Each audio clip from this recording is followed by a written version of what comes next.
Šiandieną pasigaminkime papjė-mašė masę lipdymui. Mums reikės 2 kartonų nuo kiaušinių, druskos, miltų, kokių nors indų, sėtelio arba merlės sunkimui, taip pat karšto vandens bei smulkintuvo. Pirmiausia, susiplėšome kartoną. Kadangi kartonas nemažas, aš jį pirmiausiai susismulkinu į mažesnius gabalėlius ir tada jau smulkinu į visai mažyčius gabalėlius. Kartoną plėšau maždaug į nykščio nago dydžio gabalėlius. Kuo gabalėlis mažesnis, tuo geriau.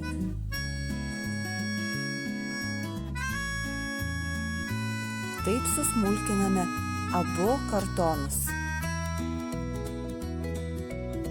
Suplėšius abu kartonus užpilame karštu vandeniu taip, kad apsisemtų kiekvienas gabalėlis. Ir paliekame mirkti bent 2 valandom, geriausiai per naktį. Kartonui išmirkus pasiėmame kokį nors smulkintuvą, aš pavyzdžiui renkuosi štai tokį, ir susmulkinam viską, kad neliktų nei mažiausio gabalėlio popierio.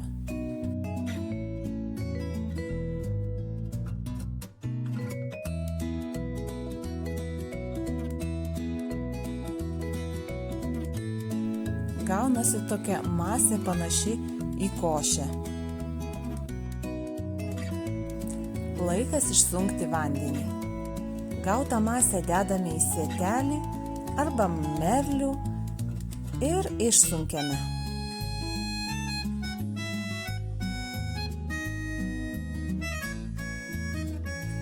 Sunkiant reikia rasti aukso viduriuką, nes masė neturi būti nei per daug išsunkta, nei palikta per šlapia. Tačiau geriau išsunkti šiek tiek per daug, nei palikti per šlapę. Ir taip išsunkėme visą popieriaus masę.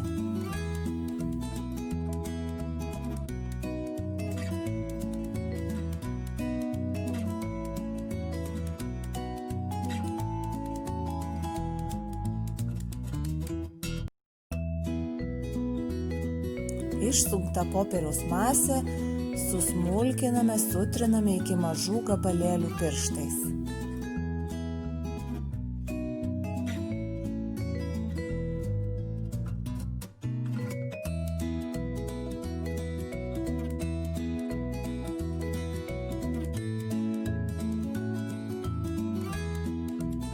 Ir imamės minkimo.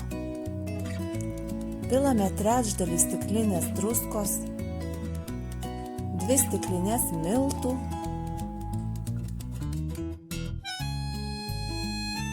ir viską labai gerai išminkome.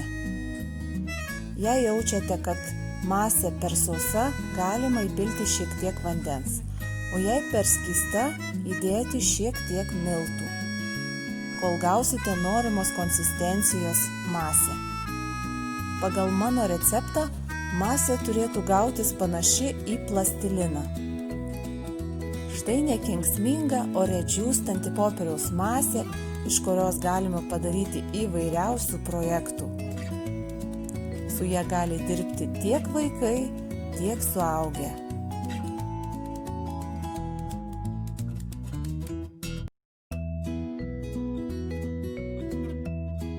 Kitame video parodysiu jums, kaip iš šitos masės pasigaminti kalėdinį nykštuką.